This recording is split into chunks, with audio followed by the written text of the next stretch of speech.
Olá pessoal do oitavo ano, vamos dar início ao nosso último capítulo, né, que vai falar sobre tempo e clima. Uma temática aí que a gente vem estudando desde o sexto ano, né? A gente já percebe que é uma temática aí um pouco complexa, principalmente para quem tem alguma dificuldade em identificar, né, as características principais de um clima e de uma vegetação local, certo?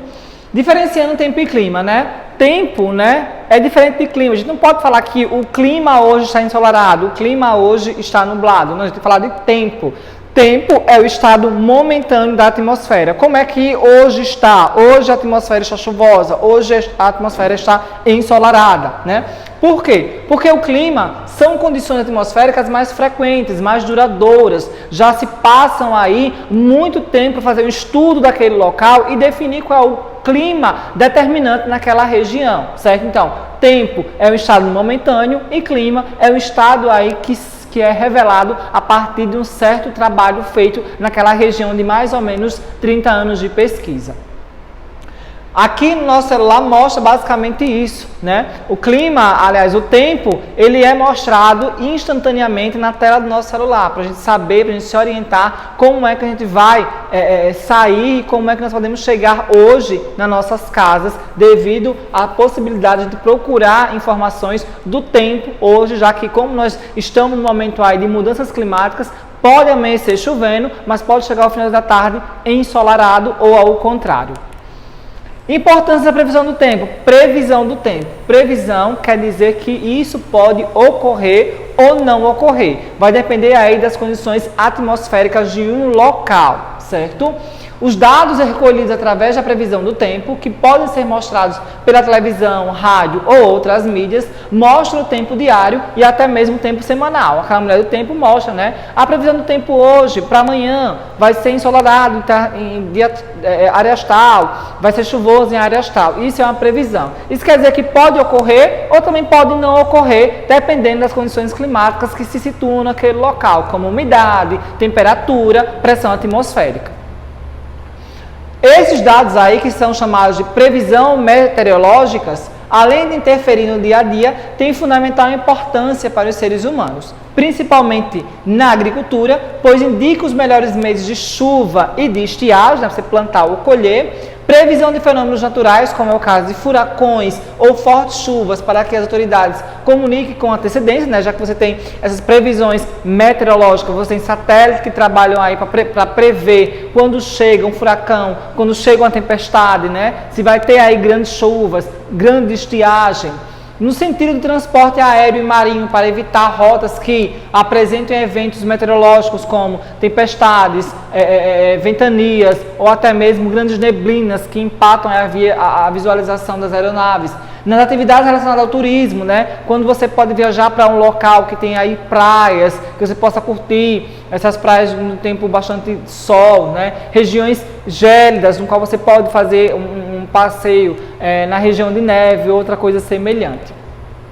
Como são feitas as previsões do tempo, né? As previsões do tempo são realizadas em instituições espalhadas em diversos locais do mundo, né? Até mesmo no Brasil. Principalmente aí, né, pelo Instituto Nacional de Meteorologia e pelo Instituto Nacional de Pesquisas Aeroespaciais, certo? Ambos situados aqui no Brasil.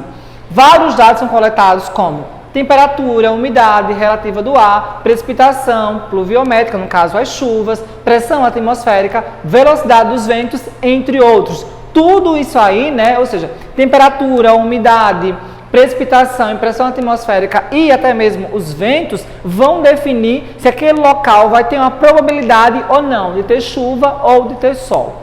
Ou será ensolarado, né, ou será chuvoso o dia seguinte. Nessas estações, né, aí meteorológicas, registram-se as condições atmosféricas por meio de termômetros, anemômetros e pluviométricos, entre outros, né? Então nós temos aqui uma grande estação, né?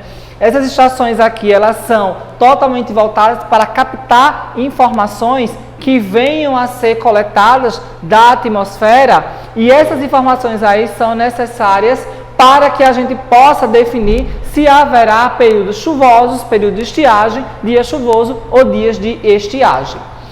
Além desses equipamentos, os satélites e os radares meteorológicos e as radiosondas, né, também são registros fundamentais. A maioria delas estão na região da atmosfera ou na região aí logo após a atmosfera. Os satélites orbitam pela Terra e captam imagens da superfície terrestre, nas quais é possível acompanhar a formação e deslocamento das nuvens de diferentes tipos, de frentes, né? Frente fria, frente quente. Além de medir temperatura, vapor d'água, umidade e etc. Então, nós temos os satélites, né, que ficam na exosfera, né, que é a última camada da atmosfera, e eles ficam captando imagens aí de nuvens que se formam em regiões quentes ou regiões frias.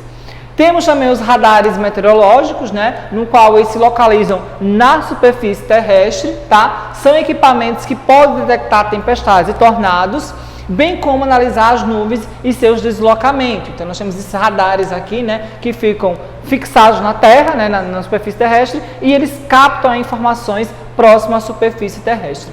Já as radiosondas são transportadas, né, através de balões e chegam à altura de 25 km de altitude, medem a pressão, medem a umidade e medem a temperatura de um local nas altas camadas da Terra, né, que são essas radiosondas aqui, ó, que é como se fosse um balão, né, preso em um balão e chega até a 25 metros e capta as principais informações das camadas mais altas da atmosfera.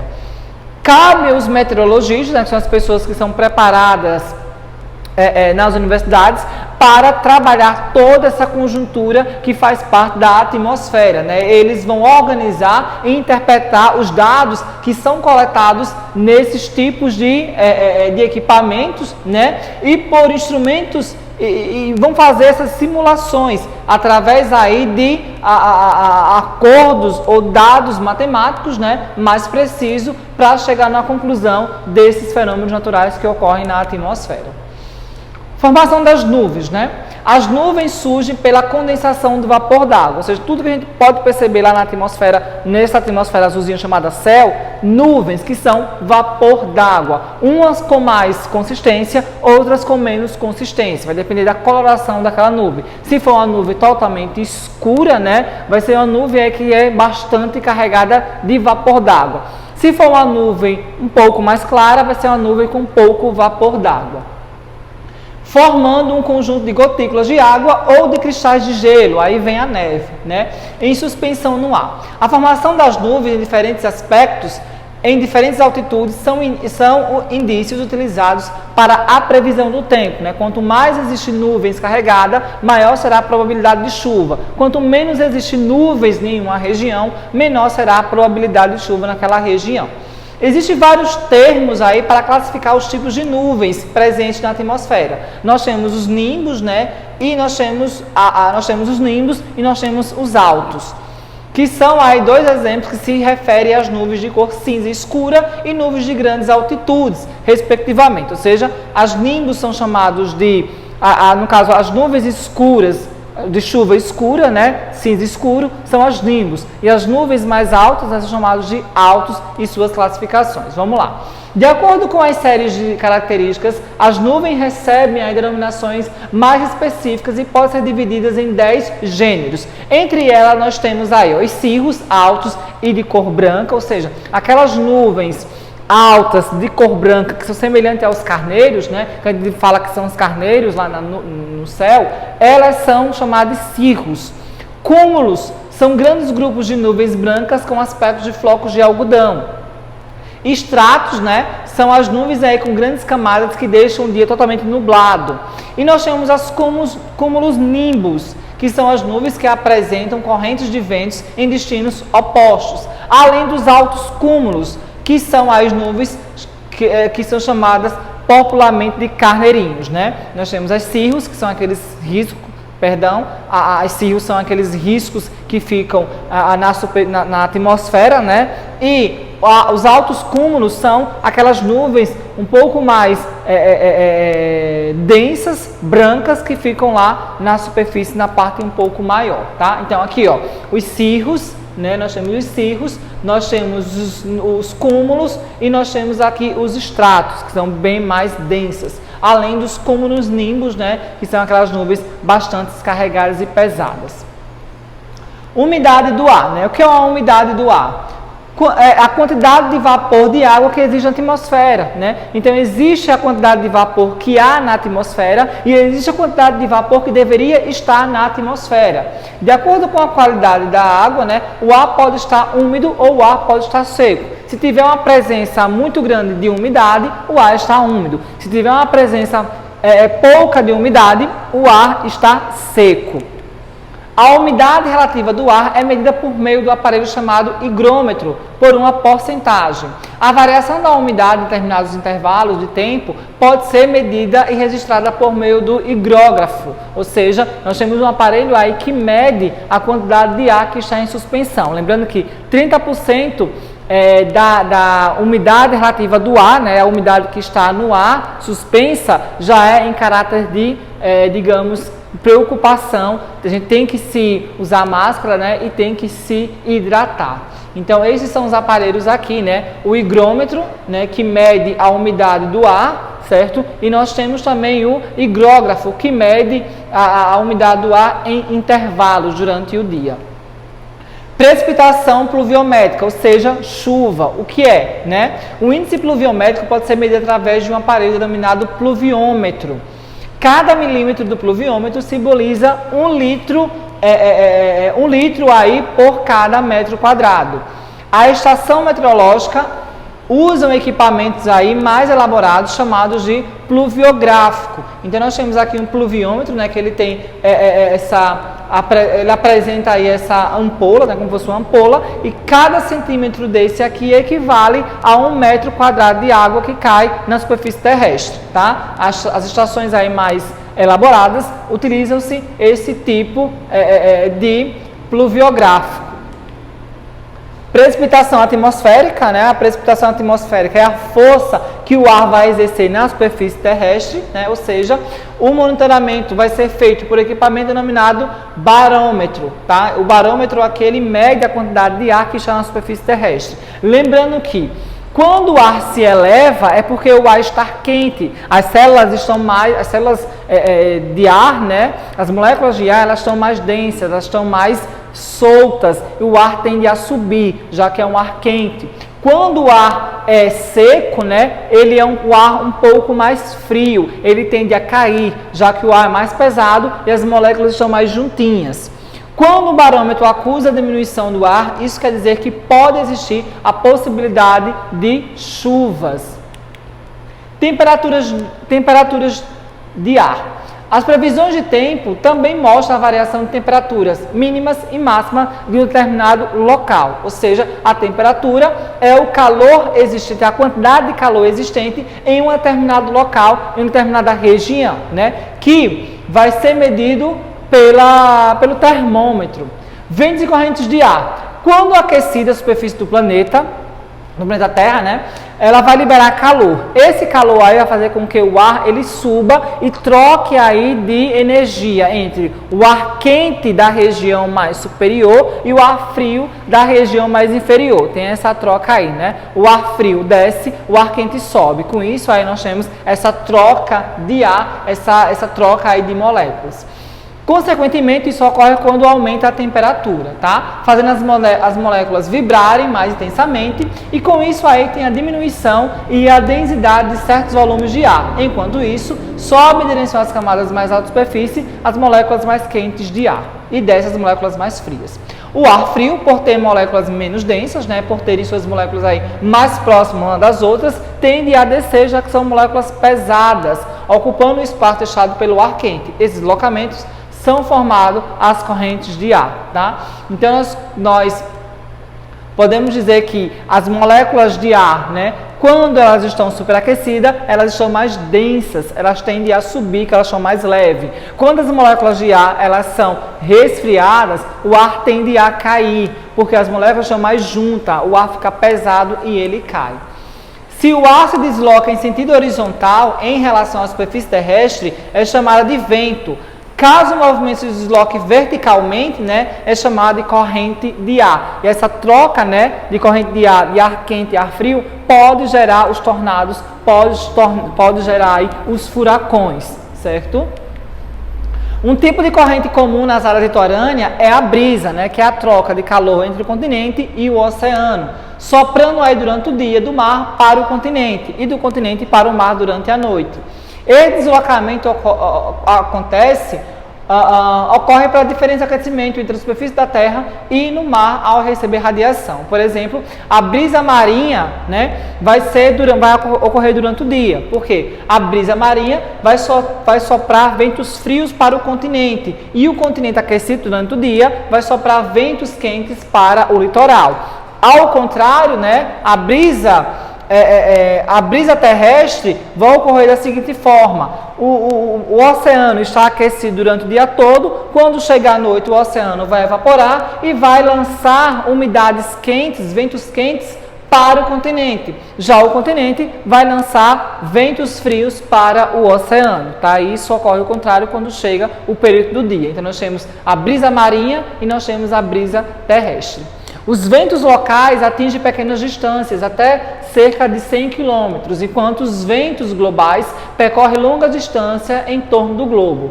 Brisa é um vento fraco, com velocidade até 20 km. Furacão, ele surge com velocidade que chegam até 119 km. Já o tornado, né, que é aquela troca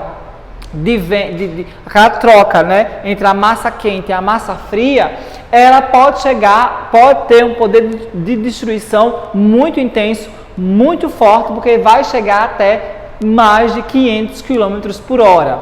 A velocidade dos ventos é medida pelo anemômetro, pela rotação das conchas e até mesmo pela rotação das hélices, como mostra aqui esse anemômetro, tá? Mas também nós temos a biruta, que é esse tipo de cone, né, que vai saber aonde o vento está soprando, qual a direção que sopra o vento.